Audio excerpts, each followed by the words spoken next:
우리는 예수님과 함께 걷는 사순절의 시간을 지나가고 있고요. 오늘은 6번째 주간 6주차가 시작되는 주일입니다. 6주차의 시작인 오늘은요, 우리가 교회력으로 종려주일로 지키게 됩니다. 종려주일이요? 종려주일은 뭘까요? 오늘 우리가 말씀을 읽은 것처럼요, 예수님께서 예루살렘으로 입성하시는 그날, 예수님을 따르던 무리들이 예수님을 환대하고 환영했던 그날을 기념하기 위해 드려지는 예배의 날입니다. 근데 그냥 환대했던 것이 아니라 무리들이 종려나무 가지를 꺾어가지고 예수님을 흔들면서 나무 바닥에 깔면서 환대했던 그 마음을 기념하는 날이기도 하죠. 그래서 호산나를 외쳤던 그 사건을 기념하고 예배하는 것이 오늘 종려주일입니다. 근데 교회력으로 보면 오늘 이 종려주일을요, 종려주일로만 지키지는 않습니다. 고난주일로도 우리는 지키게 돼요. 왜요?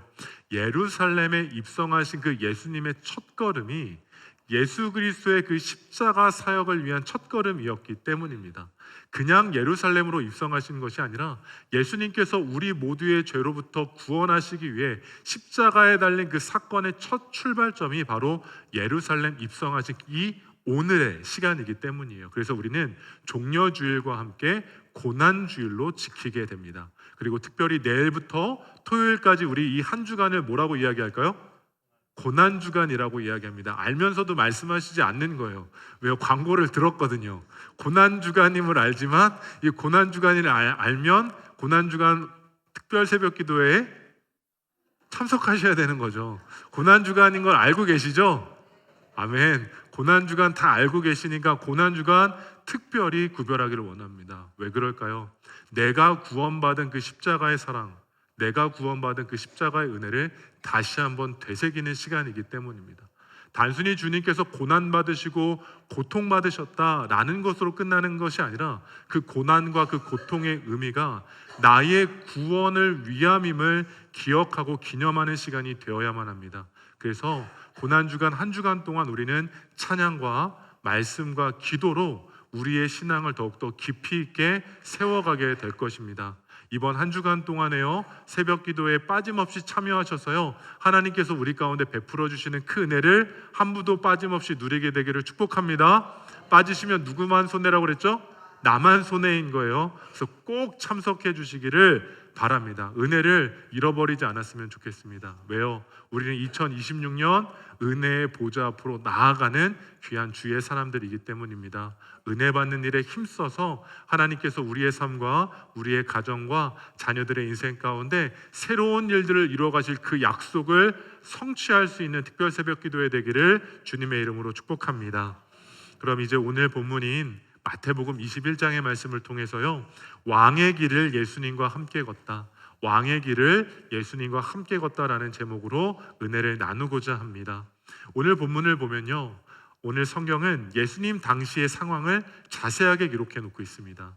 예수님 당시의 상황 어땠을까요? 주님께서 예루살렘으로 입성하시는 그 순간 예수님을 따르던 수많은 무리들이 예수님을 환영하기 시작합니다. 자기의 겉옷을 벗어서 바닥에 깔고요, 또한 종려나무 가지를 꺾어가지고 예수님을 환영하며 흔들면서 환대하기를 최선을 다했다라는 겁니다. 그래서 이 말씀을 보다 보면요, 이런 생각이 들기도 합니다. 아니, 이 수많은 무리들이 왜 갑자기 이렇게까지 격하게 열렬하게 예수님을 환대하고 있는 걸까? 왜 예수님께서 예루살렘에 입성하고 계신 이때, 이 순간 왜 이렇게까지 열렬하게 열정을 다해서 환영하고 있는 걸까라고 생각을 하게 됩니다. 근데 성경을 보다 보면요, 수많은 무리들이 예수님을 환대할 수밖에 없었던 이유가 있습니다. 예수님을 왜 환대했는가 하면, 예수님을 환대했던 이 수많은 무리들이 예수님이 누구이신지를 알았기 때문입니다.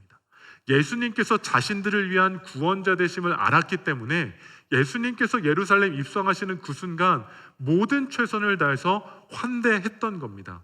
그리고 그 예수님을 구원자로 알았다라는 것은 어떤 의미일까요? 여기서 구원자 되심을 알았다라는 것은요, 이들에게는 기대가 있었던 겁니다. 어떤 기대일까요? 당시의 로마의 압박과 박해로부터 나를 구원해 주실 분이 이분이구나, 나를 위한, 우리를 위한, 우리 민족을 위한 구원자가 이분이시구나 라는 믿음이 있었기 때문에 예수님을 환대했던 겁니다. 그럼 이들은 예수님이 구원자이심을 어떻게 알았는가? 이들은 보았던 겁니다. 예수님께서 아픈 자를 치유하시고 죽은 자를 살리시고 또한 굶주린 자들 가운데 먹을 것을 제공해 주셨던 그 모든 은혜를 가까이서 보았기 때문에 그래, 이분이시라면 우리가 기다렸던 메시아가 맞구나.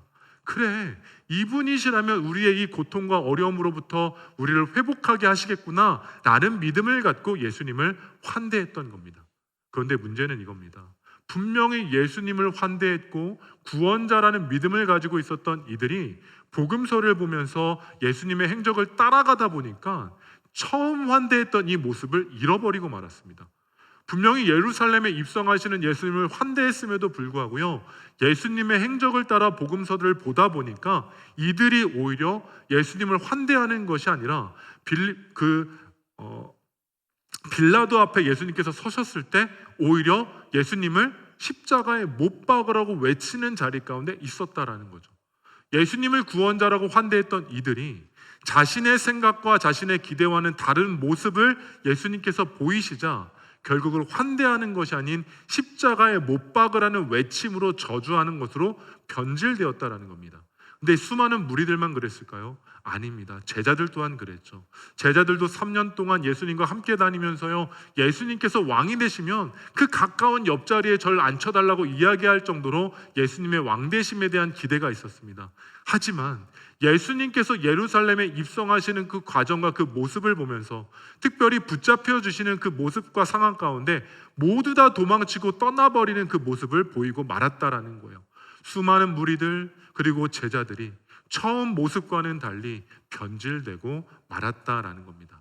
그런데 만약 예수님께서 이 마음, 이 상황, 이 모습을 보셨을 때 어떠한 생각을 갖게 되셨을까요? 만약 우리가 예수님이라면 나를 환대했던 사람들이 갑자기 나를 배신하고 저주하고 나와 3년 동안 함께했던 사람들이 나를 떠나는 그 모습을 볼 때 우리는 어떤 마음을 갖게 될까요? 개인적으로 예수님의 마음을 생각해 보면요, 조금 억울할 것 같습니다.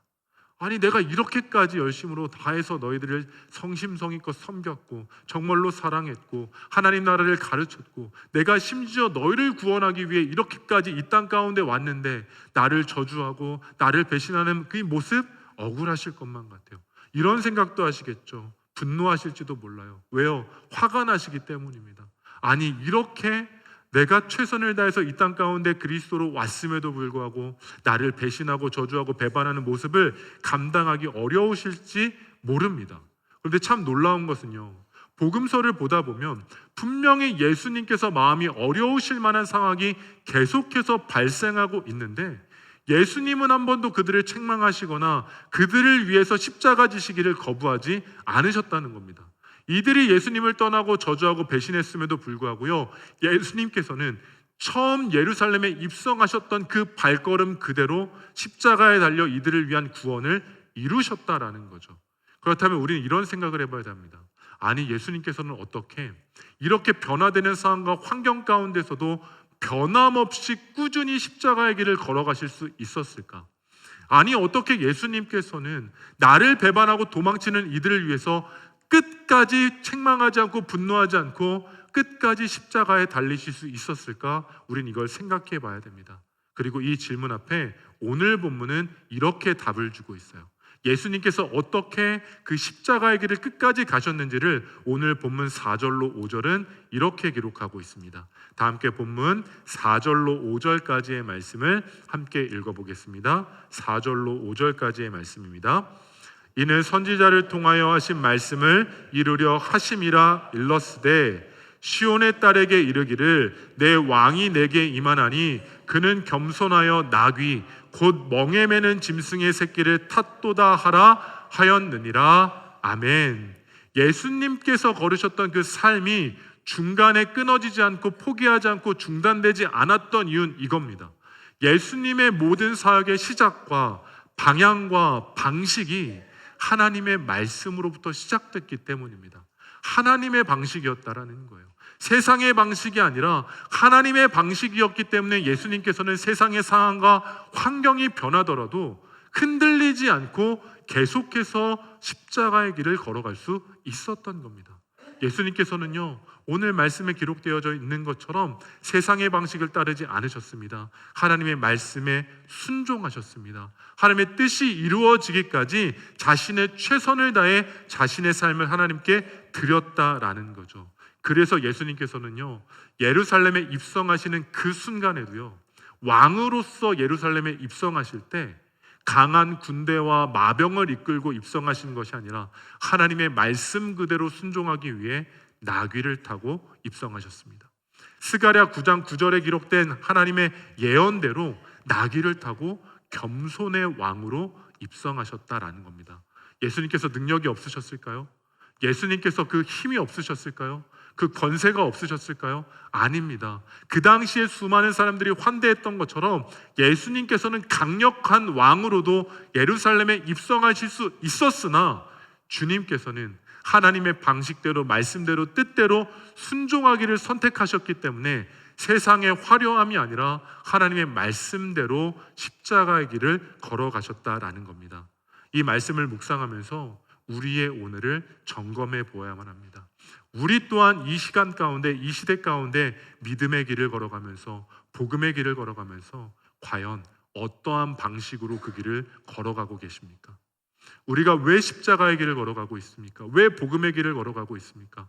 혹시 예수님을 배신했던 수많은 사람들, 세상의 방식, 세상의 계산이 먼저 앞섰던 이들처럼 예수님을 믿으면 나에게 주어질 것들을 기대하는 마음으로 예수님을 따르고 십자가의 길을 걸어가는 것은 아닙니까? 그러나 우리가 십자가의 길을 걸어갈 때는요, 세상의 방식이 아니라 하나님의 방식에 합당한 모습이어야 됩니다. 그 모습은 무엇일까요?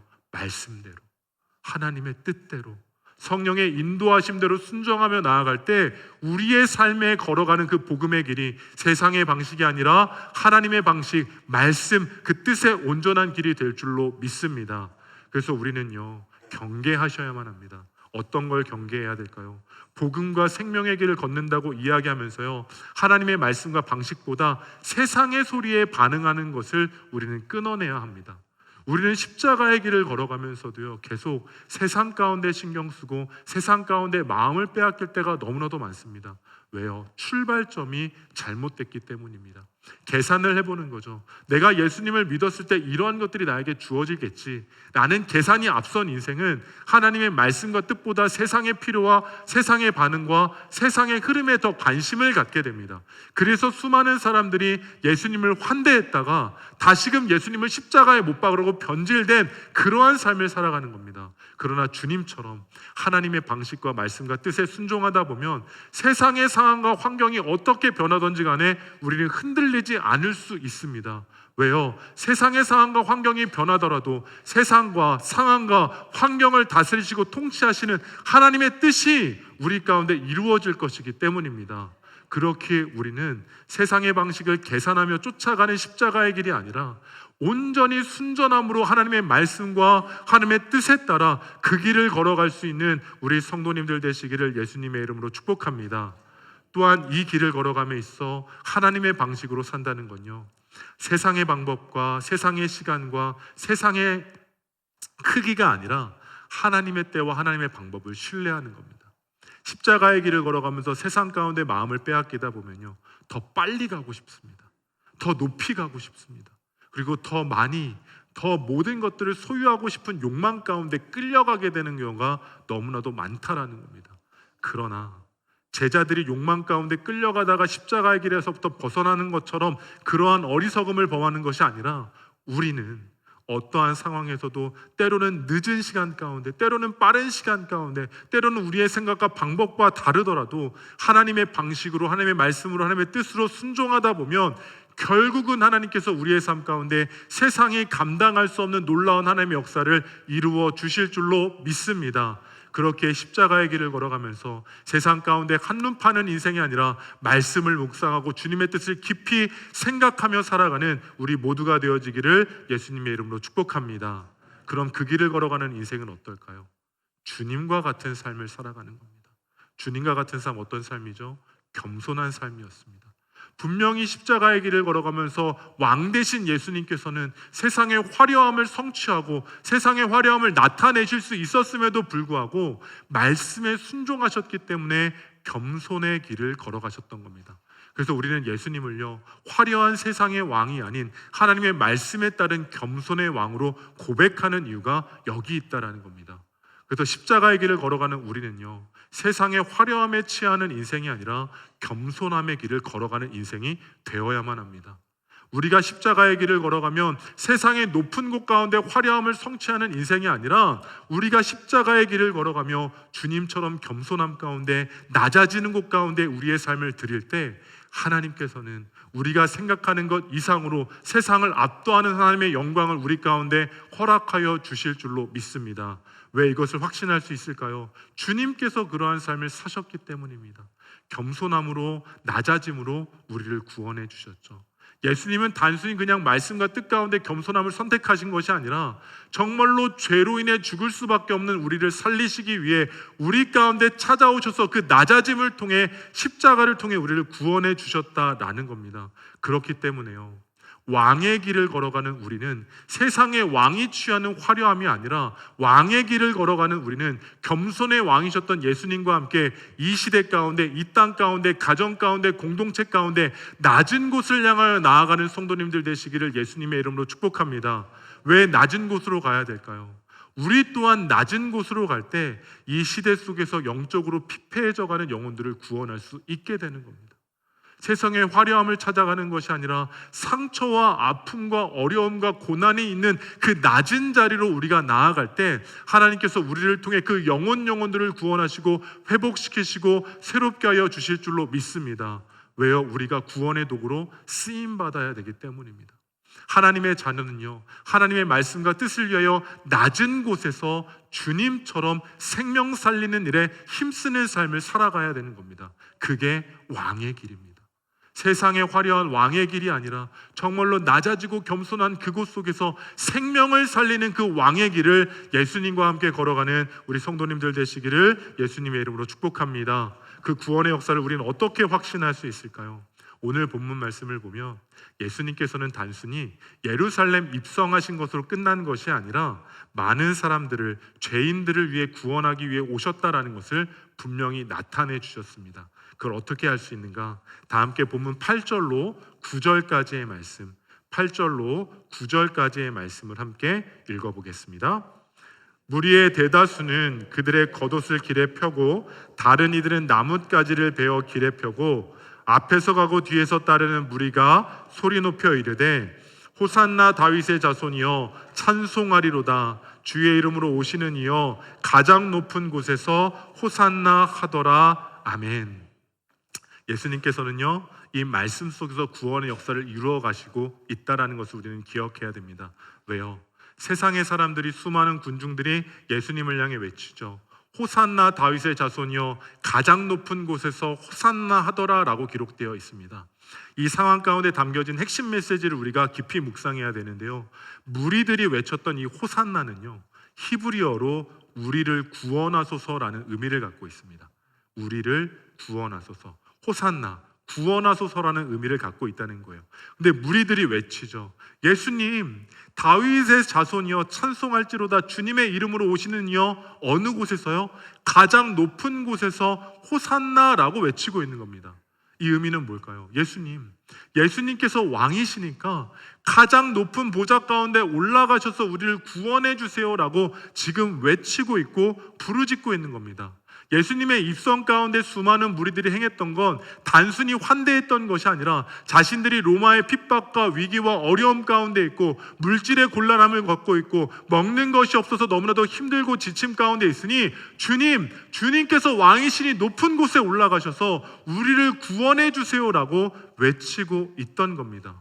그런데요, 이들이 외쳤던 구원의 실제와 예수님께서 이루셨던 구원의 실제는 전혀 다른 모습이었음을 우리는 기억해야만 합니다. 왜 그럴까요? 예수님은 가장 높은 곳에서 수많은 무리들을 구원하실 때 가장 높은 곳에서 이들의 먹을 것을, 이들의 필요를, 이들이 요청하는 것을 채우시는 구원이 아니라 죄로 인해 죽을 수밖에 없는 영혼들을 가장 낮은 곳에 가셔서 구원하시고 살리셨기 때문입니다. 구원의 다른 모습을 우리는 발견해야 됩니다. 수많은 무리들은 어떤 구원을 꿈꿨습니까? 물질로부터 자유하게 되는 구원을 꿈꿨던 겁니다. 이 수많은 군중들은 무엇을 꿈꿨습니까? 내가 억압받고 있었던 것에서 이제는 억압받고 싶은 그 구원을 꿈꿨던 겁니다. 그러나 예수님께서는요, 그러한 세상의 구원이 아니라 가장 낮은 곳에 오셔서 죄로 인해 죽을 수밖에 없는 우리의 영혼을 위해 십자가에 달려 죽으셨고, 결국은 세상적인 필요의 구원이 아니라 우리의 영원한 구원을 위해 십자가에 달려 죽으셨고, 완전하신 하나님의 영원한 생명을 우리 가운데 허락해 주셨다라는 겁니다. 그렇게 우리는요, 우리의 구원을 분명히 해야 할 필요가 있습니다. 우리의 구원을 분명히 해야 한다는 것이죠. 우리는 예수 그리스도를 믿고 하나님 나라의 영원한 구원 생명을 얻은 하나님의 백성인 줄로 믿습니다. 우리에게는 구원의 영광이 이미 이루어진 줄로 믿습니다. 그렇다면 우리는 예수님을 어떻게 바라보고 계십니까? 예수님을 믿는 사람들 가운데도요, 수많은 군중들처럼 나의 필요와 나의 굶주림과 나의 결핍을 해결해 줄 세상의 왕으로만 예수님을 보는 사람들이 있고, 정말로 내가 죄인 되었기 때문에 죽을 수밖에 없는 영혼들을 긍휼히 여겨주셔서 나를 영원한 하나님 나라의 생명으로 구원시켜 주실 그 예수님으로 보는 그 구원자의 관점이 전혀 다르다라는 것을 기억하셔야만 합니다. 바라기는 고난주간을 시작하는 우리는 예수님께서 십자가에 달리신 이유가 단순히 우리가 먹고 마심을 해결하기 위해 십자가에 달리신 것이 아니라 영원히 죽을 수밖에 없는 우리를 위해 십자가에 달리셨음을 믿고 확신하며 그 구원의 자리 가운데 동참하는 우리 성도님들 되시기를 예수님의 이름으로 축복합니다. 기대와 소망이 다른 겁니다. 우리는 구원받는 것은 이 땅 가운데 죽을 수밖에 없었던 영원한 그 죽음이 예수 그리스도의 십자가를 통하여 영원한 생명으로 옮겨지는 영광을 누리고 있다라는 것이죠. 그런데 이런 질문을 하실 수 있습니다. 목사님, 그러면 우리가 이 땅 가운데 필요와 이 땅 가운데 결핍된 것과 우리 가운데 이루어야 될 것들을 예수님께 기도하면 안 되는 건가요? 아니요, 그렇지 않습니다. 그러나 우리가 분명히 경계해야 될 것은 우선순위가 분명히 되어야 한다는 겁니다. 예수님께서는 우리를 위해 이 땅 가운데 오셨고 십자가에 달리셨고 우리를 구원해 주셨습니다. 그런데 그 과정 속에 어떤 모습이 있으셨죠? 굶주리고 배고팠던 자들 가운데 오병이어의 기적을 통해 충분히 먹이셨습니다. 목마른 자들을 목마른 가운데 해결해 주셨고요, 상처와 아픔이 있는 자들을 회복시켜 주셨고, 병 가운데 있는 자들을 치유해 주셨고, 또한 죽음 가운데 있는 영혼들을 되살려 주셨습니다. 그런데 그것은요, 단순히 그 일들을 이루어 가신 것이 아니라 그 모든 사역 가운데 기초는 구원자 되심을 믿음 가운데 있었던 기초로부터 시작되었다라는 겁니다. 순서를 정확히 하셔야 됩니다. 우리는 예수 그리스도의 십자가를 통해 구원받은 존재로서 우리의 삶의 필요와 문제와 어려움 가운데도 회복시켜 주실 그 예수님을 믿는 겁니다. 예수 그리스도의 십자가 구원과 세상의 구원이 분리되어져서는 안 된다라는 것이죠. 바라기는 왕 대신 예수님께서 겸손한 왕으로 이 땅 가운데 오셔서 죽을 수밖에 없는 우리의 자리 가운데 오셔서 십자가에 달려 죽으시고 우리를 구원하여 주신 줄로 믿습니다. 그 믿음을 갖고 살아가는 인생 가운데 주님께서 오늘도 왕의 길을 걸어가는 우리의 인생 가운데 동행하여 주셔서 우리의 삶의 필요와 결핍과 문제와 어려움들을 해결하여 주실 줄로 믿습니다. 그 놀라운 역사에 참여하기 위해서 바라고 원하는 것은 우리 또한 왕의 길을 걸어가는 성도님들 되시기를 주님의 이름으로 축복합니다. 그 왕의 길은 뭘까요? 겸손의 길입니다. 우리가 예수님께서 걸으셨던 그 겸손의 길을 걸어가며 이 땅 가운데 죽음 가운데 아픔 가운데 있는 상처 가운데 있는 영혼들을 회복시키는 그 구원의 사명을 감당하는 성도님들 되시기를 예수님의 이름으로 축복합니다. 마지막으로 본문 10절의 말씀을 보면요, 예수님께서 예루살렘에 들어가셨을 때 온 성이 어떻게 됩니까? 소동하게 되었다라고 기록되어져 있어요. 구원자 되신 예수님께서 이 땅 가운데 오셨을 때 온 성이 소동케 되어지는 역사가 일어납니다. 왕의 길을 걸어가는 우리의 인생 속에서도요, 이 땅이 소동케 되어지는 역사가 일어나야만 합니다. 그 소동케 되어지는 역사는 뭘까요? 우리가 왕 되신 예수님과 함께 걸어가면서 왕의 길을 걸어가면서 죽어있던 영혼들이 깨어나는 소동케 되어지는 역사가 일어나야 할 줄로 믿습니다. 우리의 가정 가운데 죽어가고 있는 영혼들이 있습니까? 우리의 겸손의 그 왕의 길을 걸어가는 인생을 통해 복음의 길을 통해 그 영혼들이 깨어나는 소동케 되어짐이 시작되기를 주님의 이름으로 축복합니다. 또한 우리의 가정이 혹여라도 인간적인 상처와 아픔으로 무너져가고 있다면 왕의 길을 예수님과 함께 걸어감을 통하여 하나님께서 우리의 가정을 구원하여 주시고 회복시켜 주시는 그 소동케됨의 역사가 우리의 가정 가운데 이루어지기를 주님의 이름으로 축복합니다. 또한 경기가 너무나도 어렵고 힘들다라고 이야기하고 있죠. 그러나 왕 대신 주님과 함께 걸어가는 그 인생 가운데는 이 땅을 소동케 하는 회복의 역사와 풍성함의 역사가 다시금 시작되어질 줄로 믿습니다. 또한 죄와 어둠과 사망 가운데 묶여있던 영혼들이 우리가 왕의 길을 걸어감을 통하여 하나님께서 우리를 사용하여 주셔서 그 영혼들이 되살아나는 역사가 다시 한번 시작되어질 줄로 믿습니다. 왕의 길을 걸어가는 것, 왕의 길을 예수님과 걸어가는 것, 그것은 세상의 화려함을 따라가는 길이 아닙니다. 왕의 길을 걸어간다라는 것, 그것은 결국 겸손의 왕이셨던 예수님과 같이 하나님의 말씀과 뜻에 순종함을 통하여 하나님의 구원의 역사를 이루어가는 그 길인 줄로 믿습니다. 바라기는 이번 한 주도 예수님과 함께 왕의 길, 겸손의 길, 구원의 길을 걸어가면서 하나님의 영광이 되고 하나님의 역사가 되는 우리 성도님들과 가정과 삶의 자리가 되어지기를 예수님의 이름으로 축복합니다.